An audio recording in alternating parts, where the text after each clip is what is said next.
Most welcome all of you. चलिए start किया जाता है। आपके घड़ी के बज चुके हैं 3:30 PM। सो फटाफट से आप अपनी क्लासेस में आ जाएंगे। Good evening all of you. So classes चलिए स्टार्ट किया जाए। अभी अभी जस्ट आप वर्ड और ध्वनि के विचार के बारे में आप टोटली नॉलेज अचीव कर चुके हैं, जिसमें इंपॉर्टेंट आपके लिए उच्चारण स्थान रहता है। गाइज इसमें आप लास्ट एंड तक बने रहेंगे तो नाउ आपको यहाँ पे आपको फ्रंट पेज पे ही दिख रहा है कि शब्द विचार के बारे में टोटली आज आपको नॉलेज अचीव किया जाएगा।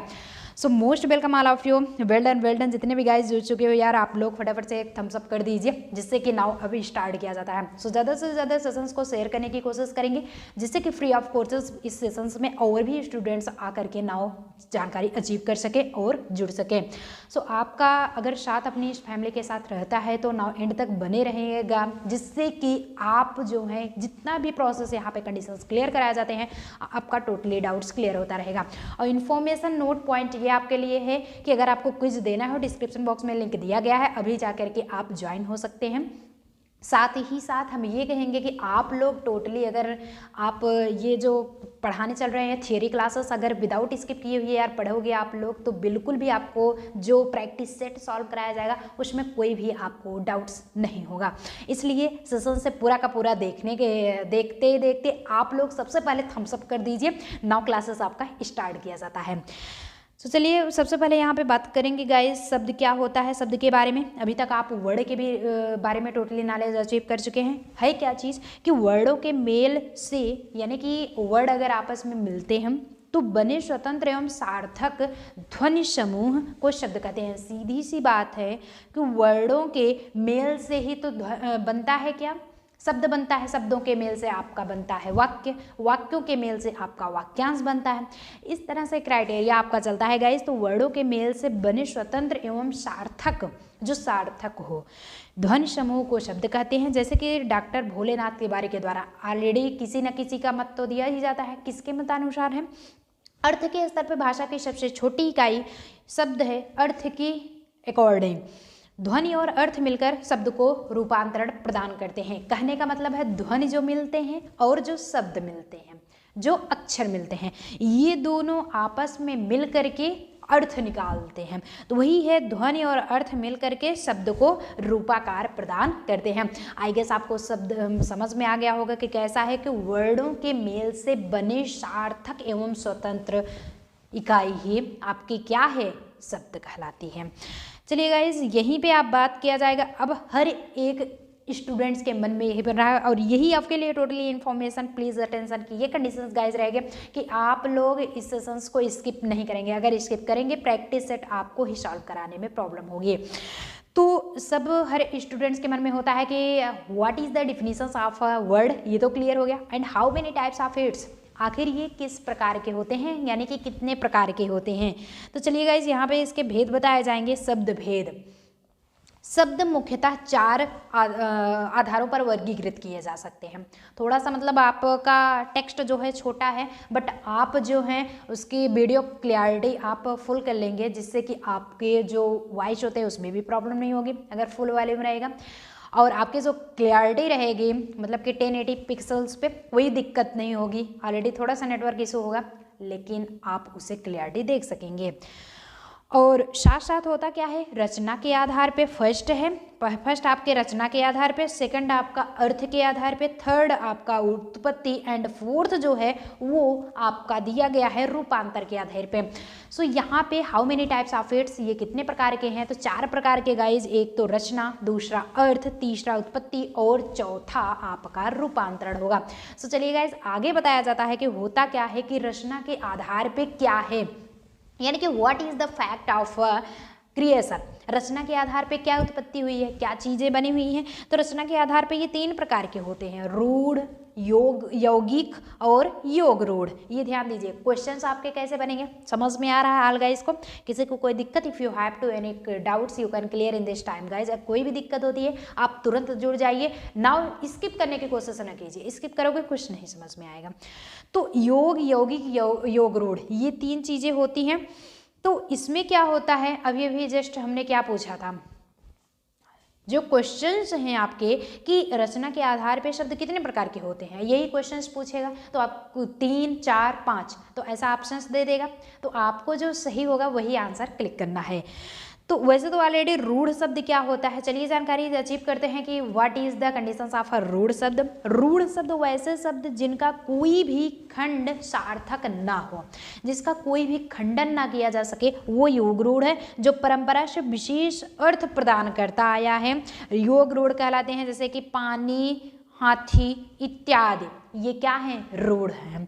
यहीं पे अगर यौगिक की गाइस बात किया जाता है कि वैसे शब्द जिनका दो सार्थक खंडों में निर्माण हुआ हो। दो सार्थक खंडों में निर्माण कैसे कैसे हुआ हो, कि जैसे कि विद्यालय, कंफर्म अगर आपको हो, विद्यालय और दोनों क्या हैं, सार्थक हैं, आलय भी सार्थक है, विद्या भी है सार्थक है, दोनों आपका यौगिक मिलके बन गया विद्यालय। वैसे ही योग रूढ़ चलिए देख लेते हैं। योग रूढ़ आपका क्या कहता है, वैसे शब्द जो यौगिक होते हैं कि तो अपने सामान्य अर्थ का त्याग किसी विशेष को ग्रहण करने के लिए कहते हैं। मतलब कि अगर आप ना कुछ समथिंग प्रदान कर रहे हैं, डोनेट कर रहे हैं, तो कुछ ना कुछ एडॉप्टर की कंडीशंस, वो भी स्पेशली कंडीशंस रखते हैं। कैसे, जैसे लंबोदर यानी कि गणेश, तो दिनकर मतलब सूर्य, ये आपका योग रूढ़ हो जाएगा। आई गेस आपको सेशंस मजा आ रहा है, एक थम्स अप करते रहेंगे और साथ साथ आप मतलब कि नेक्स्ट क्लासेस का भी वेट करेंगे, जिससे कि और भी, बहरहाल अभी तो जाया नहीं जा रहा है, लेकिन पढ़ने की कोशिश कीजिए 9 एंड तक। और हाँ, सबसे ज़्यादा इंपॉर्टेंट ये आपके लिए रहता है कि अगर आप पूरा टोटली सेशंस को यार देखते हो तो आपको बिल्कुल भी बुक खरीदने की ज़रूरत ही नहीं पड़ेगी, कि ये आप सोचिए कि बुक्स की ज़रूरत पड़ेगी, जी बिल्कुल बुक्स की ज़रूरत नहीं होगी आपको। टोटली यहाँ पे जितने भी कंडीशंस होते हैं आपके सभी फ्री ऑफ कोर्सेज प्रोवाइड हो रहे हैं। सो आप ज़्यादा से ज़्यादा सेशंस से जुड़ने की कोशिश कीजिए। चलिए गाइस, यहीं पे बताया जाता है कि अब ऑलरेडी अर्थ के आधार पे क्या होता है, अभी आप रचना के आधार पे देखें, फिर अर्थ पढ़ाया जाएगा, फिर उत्पत्ति, मतलब कि 4 चीज़ें आप पढ़ चुके हो ऑलरेडी, यहाँ पे आपको बताया ही जा चुका है। ये रहता है रचना, अर्थ, उत्पत्ति, रूपांतरण। रचना के आधार पे रूढ़, यौगिक और योग रूढ़ पढ़ चुके हैं। अब चलिए बात किया जाता है कि अर्थ के आधार पे। अर्थ के आधार पे गाइस क्या होता है कि ये 2 भागों में होता है, सार्थक और निरर्थक। कहते हैं ना, सार्थक है मतलब कि ये पॉजिटिव है, निरर्थक जो होता है निगेटिव होता है। सार्थक गाइस क्या होता है, इस प्रकार का दिया गया है कि इस प्रकार के शब्द जिसका सही अर्थ सभी लोग समझ लेते हैं, मतलब पॉजिटिव वही सारी चीज़ें, जैसे कि पुस्तक, मेज इत्यादि। ये समझ में आ रहा है, किसी को कोई प्रॉब्लम हो तो यार अभी आप अपना दीवार बना के मत रखो, तुरंत डाउट्स क्लियर करो। अब ये सोचो कि समझ में ना आ रहा हो, स्किप करते जाओ, तो ये ऐसा नहीं होगा। ऑल ग्रुप्स अवेलेबल है, चाहे वो आप साइंस में भी हैं तो भी आपको एक ऑप्शन चुनना ही पड़ेगा, या फिर हिंदी या फिर इंग्लिश। ऑलरेडी यहाँ पे हिंदी इतने बढ़िया पढ़ाया जाता है कंटेंट कि आपको विदाउट बुक के भी समझ में आ जाएंगे। यहीं पे नेक्स्ट होता है निरर्थक। निरर्थक शब्द क्या होता है गाइस, इस प्रकार के शब्द जिसका अर्थ समझ में ना आए वो निरर्थक, भैया बिल्कुल निगेटिव पॉइंट है। तो निरर्थक शब्द किसी अर्थ का बोध कराने में सक्षम होते ही नहीं, कहने का मतलब ये है। जैसे कि तग, वल, फल, पग, ये सारे वर्ड है निरर्थक है। वर्ड तो अपने आप में है लेकिन कोई उसका अर्थ निकल रहा है। वल कहते हैं, वल ये है, इसका मतलब कुछ निकल रहा है, वल्ल मतलब क्या होता है, कुछ नहीं, निरर्थक है। इसलिए किंतु कभी कभी निरर्थक शब्द का भी प्रयोग आकर के सार्थक बन जाता है, लेकिन वो अलग प्रक्रिया में, कभी ऐसा, ये एक्सेप्शंस की बात है। चलिए अब थर्ड पॉइंट आपका आता है उत्पत्ति के आधार पे। अकॉर्डिंग टू क्या, उत्पत्ति। उत्पत्ति के आधार पे निम्न 5 प्रकार के होते हैं। जब आप तद्भव तत्सम पढ़ते हो ना, उत्पत्ति के आधार पे हुई है तत्सम, तद्भव। तत्सम ध्यान दीजिएगा संस्कृत है और तद्भव जो होता है वो हिंदी है, आगे पढ़ाया जाएगा भैया। देशज, विदेशज, संकर, ये 5 चीज़ है। चलिए तो इसमें से देशज विदेशज आप समझ, देशज मतलब देसी जो वर्ड यूज, जो अवधि वगैरह मतलब कि ये बोली जाती है। विदेशज होता है जो विदेशी भाषा है। संकर ये अलग है। लेकिन यहाँ पे तत्सम और तद्भव आपके लिए इंपॉर्टेंट है, इसलिए इसकी एक्सप्लेनेशंस यहाँ पे आपको कराए जाएंगे। गाइस तत्सम क्या होता है, तत्सम की सबसे पहले फुल जानकारी देखेंगे। तत्सम शब्द वैसे शब्द हैं, तत्सम वैसे है, अभी अभी हमने बताया ना, जो संस्कृत के शब्द हैं। भैया तत्सम क्या हैं, जो संस्कृत के हैं। साथ ही साथ तथा इनका हिंदी में प्रयोग उसी रूप में होता है जैसा कि पुस्तक, वर्षा, ऐसा सारे क्वेश्चंस होते हैं। यहीं पे अगर तद्भव की बात किया जाए तो तद्धम जो है, तद्भव शब्द वैसे हैं जो संस्कृत के शब्दों का उच्चारण सहज बनाकर हिंदी में प्रयुक्त किए जाते हैं। बिल्कुल संस्कृत का जो उच्चारण स्थान होता है, मतलब कि सॉरी भैया, उस स्थान को हिंदी में रूपांतरित कर देते हैं। तो हिंदी में जब रूपांतरित हो गया है तो मतलब क्या है, हिंदी ही होगा। जैसे कि आग, भाई, पिता इत्यादि, ये सारा वर्ड क्या है, आपका तद्भव है। संस्कृत के तत्सम शब्दों का हिंदी में, यहाँ पे बताया गया है, संस्कृत के तत्सम शब्दों का हिंदी में तद्भव शब्द के रूप में प्रयुक्त होने वाले शब्दों को उदाहरण स्वरूप दिया जा रहा है। कहने का मतलब है उदाहरण स्वरूप ये सारी चीजें, ये सारे आपके एग्जाम्पल्स ही तो हैं। तो तद्भव जो होता है वो आपका हिंदी है, बट तत्सम जो है वो संस्कृत। तत्सम ध्यान दीजिएगा, याद कर कैसे करेंगे, तत्सम सा आ रहा है इसलिए संस्कृत। चलो भैया, सा आ रहा है संस्कृत, टेक स्क्रीनशॉट रख लीजिए स्क्रीनशॉट। और यहीं पे तद्भव आ रहा है, तद्भव, तद्भव द मतलब हिंदी। आई बात गई समझ में, बिल्कुल आने भी चाहिए।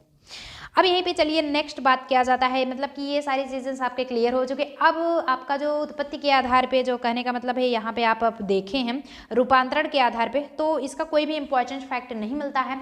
इसलिए आपका जो बताया गया है रचना के आधार पे 3 था, योग रूढ़, योग रूढ़, फिर से अर्थ के आधार पे आपका सार्थक निरर्थक हो गया, फिर से उत्पत्ति के आधार पे तद्भव, तत्सम, देशज, विदेशज, बाकी आपका नेक्स्ट क्या था, नेक्स्ट आपका संकर था। ये टोटली क्लियर हो गया। अब नाउ इसी सेशंस में आपको गाइज बताया जाएगा कैसे आपका प्रैक्टिस सेट सॉल्व होता है। तो ये आपका गाइज रहता है प्रैक्टिस सेट। चलिए एक सेकेंड, ये गाइज आपका है प्रैक्टिस सेट,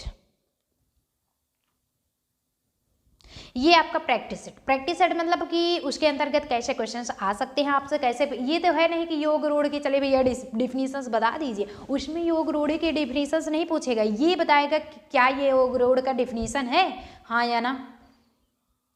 तो क्या करेंगे, तो जो रहेगा तो हाँ, नहीं रहेगा तो भैया ना, ठीक है। तो मतलब आप जब तक यार आप जानते नहीं रहेंगे तब तक तो आप आंसर कर नहीं सकते। इसलिए सेशन से बहुत ज़्यादा ज़रूरत है, आपका जो ये थियरी पढ़ाया जाता है उससे जुड़ने की कोशिश करेंगे। ये होता है निम्न में से कौन सी रचना की दृष्टि से शब्द का भेद नहीं है, क्या नहीं है, योग रूढ़, यही आया ना, निम्न में से कौन सा रचना की दृष्टि से शब्द का भेद नहीं है, शब्द का भेद नहीं है, ध्यान दीजिएगा, रूढ़, यौगिक, योग रूढ़ या फिर विशेषज। चलिए गाइस फर्स्ट स्टार्ट है, फटाफट से आंसर करते रहेंगे आप लोग। जी बिल्कुल, आंसर आप लोग करते रहेंगे, आंसर में बिल्कुल भी आपकी कमी नहीं होनी चाहिए। देखते हैं कितने गाइस से आंसर करते हैं, बिल्कुल आंसर आप लोग बताते रहेंगे, लाइव चैट भी करते रहेंगे, live chat all students available है। चलिए, तो जितने भी साथी ऑप्शन नंबर डी बता रहे हो अच्छी बात है, ऑप्शन नंबर डी बताने वाले सभी साथी करेक्ट हो जाएंगे, विशेषज है, ये आपका विशेषज है। नेक्स्ट यहीं पे गाइज होता है, नेक्स्ट बताया गया हंसी का तत्सम क्या है। अब बताइए, अब तत्सम है मतलब कि संस्कृत है, ध्यान दीजिएगा। तो हस्त, मुस्कान, हास्य या फिर मुस्कुराहट, भैया ये मुस्कुराहट है, मुस्कुराहट, ध्यान दीजिएगा। चलिए सेकंड स्टार्ट है, हास्य, हंसी का तत्सम शब्द क्या है, हास्य है, इसीलिए अगर आप रस पढ़े हो तो हास्य रस का हास होता, हास्य रस, हास्य रस का क्या होता है, हास होता है। हास्य मतलब क्या होता है, हंसी, बात आपकी सेम हुई पोजीशंस, तो ये संस्कृत उसकी हो गई। नेक्स्ट भी यहीं पे होगा, नेक्स्ट क्वेश्चन क्या होगा गाइस की उत्पत्ति की दृष्टि से, उत्पत्ति की दृष्टि से ध्यान दीजिएगा, ऐसे पूछा जाएगा कौन सा शब्द का भेद नहीं है, तत्सम, तद्भव, देशज, तद्भेद। कहने का मतलब है उत्पत्ति की दृष्टि से ये जो चारों ऑप्शंस दिए गए हैं उसके अंतर्गत कौन सा ऑप्शन नहीं आता है। चलिए थर्ड स्टार्ट है, आंसर करते रहिए। बिल्कुल आप लोग अगर पढ़े हों तो तद्भेद नहीं आता, उत्पत्ति की दृष्टि से 5 आते हैं, तत्सम आता है, तद्भव आता है, देशज आता है, बाकी चौथा आपका विशेषज आता है, 5वां आपका संकर आता है, बट यहाँ पे तद्भेद बिल्कुल भी नहीं आता है, इसलिए तद्भेद is the correct answer. Option इसमें अलग चुनना था इसलिए अलग होगा। नेक्स्ट गाइज आपका गोधूम का तद्भव है। गोधूम क्या है कि गेहूं, गोबर, गोधन या फिर गाय। चलिए 4 स्टार्ट है, आंसर आप लोग करते रहेंगे जी, बिल्कुल तुक्का लगाने की आप लोग कोशिश नहीं करेंगे क्योंकि 1 बाय जो थर्ड होगा माइनस मार्किंग है, ध्यान दीजिएगा। चलिए 4 स्टार्ट है, जितने भी साथी गेहूं बता रहे हैं ना वो सभी साथी करेक्ट हो जाएंगे। गोधूम, गेहूं।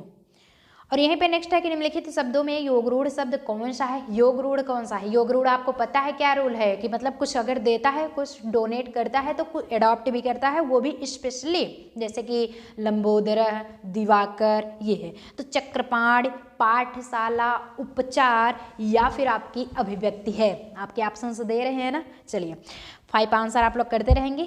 जो जितने भी साथी चक्रपाणी बता रहे हैं वो सभी साथी सही हो जाएंगे। Chakrapani is the correct answer. Next question यहीं पे होता है। नेक्स्ट क्वेश्चन निम्नलिखित में से कौन सा तत्सम शब्द है? तत्सम शब्द क्या है? आम्र, आंख, आंसू या फिर ईंट। तत्सम ध्यान दीजिएगा। तत्सम मतलब संस्कृत, तद्भव मतलब हिंदी।